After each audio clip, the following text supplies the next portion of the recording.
Mas maganda, makakatulong sa aming pang-araw-araw sa pamilya namin. Napakalaki na, kasi gaya nga po ng sa pagtas ng diesel. Talagang hirap, hindi ka gusto nyo sa biyahe. Lalo na, ang kinikita.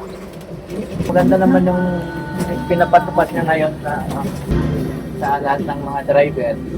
Hindi naman masaya sila na nabawasan daw yung pamasahe nila.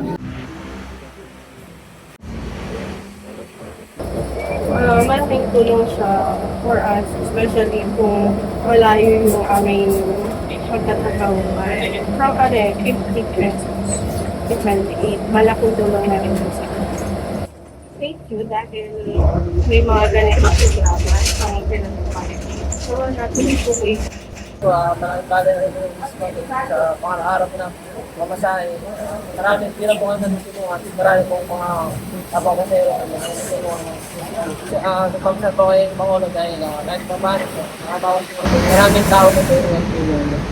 Yung po, sobrang laking tipid dito lalo sa mga commuters na nag-itipid sa pamasahe. Sobrang taas din po ng bilihin ngayon sa mga pagkain.